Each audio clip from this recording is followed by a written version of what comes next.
Halo teman-teman, perkenalkan saya Resnandi Putra Hidayat dan teman saya Nazila, di mana di sini kami akan menjelaskan alat praktikum geografi tanah. Salah satunya yaitu seperangkat alat permeabilitas tanah. Oke, berikut ini yaitu kami akan menjelaskan bagian-bagian alat dari seperangkat alat permeabilitas. Untuk alat pertama yaitu ada bak penampung, di mana terdapat keran dan selang air. Kemudian terdapat penyangga untuk bak penampung. Lalu terdapat bak penyalur air, kemudian terdapat selang dan ring penyangga sampel. Ada juga meja penyangga untuk ring sampel. Oke, selanjutnya di sini kita ada gelas ukur, terus ada ring sampel dan sampel tanah, dan kita memakai 3 sampel. Kemudian ada saringan dan ada pisau tanah, terus ada penggaris juga.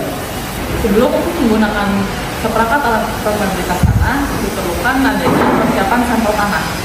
Sebelum menggunakan seperangkat alat permeabilitas, diperlukan sampel tanah. Sampel tanah diambil menggunakan ring sampel hingga tanah terisi penuh sejumlah 3 buah sampel tanah.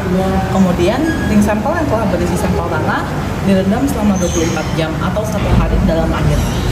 Selanjutnya, untuk merekatkan antara ring sampel dan penyangga ring sampel digunakan isolasi dan memasukkan saringan ring sampel ke dalam penyangga ring sampel.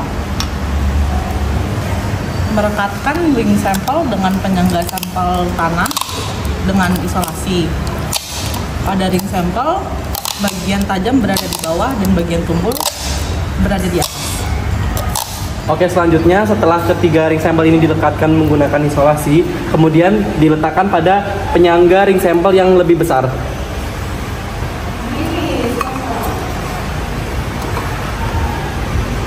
Oke, selanjutnya setelah ketiga ring sampel ini dimasukkan ke dalam penyangga ring sampel, kemudian disambungkan menggunakan selang air yang terhubung dengan tabung penyalur air.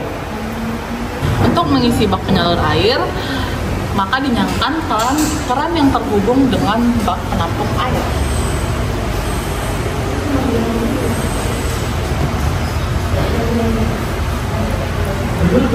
Air akan mengalir kepada ketiga ring sampel. Setelah air tersalurkan, kemudian mengukur tinggi muka air dari ring sampel tanah. Kemudian setelah mengukur tinggi muka air, memasukkan air ke dalam penyangga ring sampel yang lebih besar dengan sebanyak volume tabung penyangga ring sampel. Setelah itu menunggu untuk keluarnya tetesan air dari mulut penyangga ring sampel yang lebih besar. Ditunggu hingga ketiga ring sampel mengeluarkan tetesan air. Brutal sih ini. Kayaknya nggak. Kemudian menunggu tetesan air dengan waktu pada kelipatan 15, 30 sampai 60 menit. Lalu setelah itu mengukur volume dari air yang ada pada gelas ukur. Sekian dari kami untuk pengenalan alat praktikum seperangkat alat permeabilitas tanah. Terima kasih.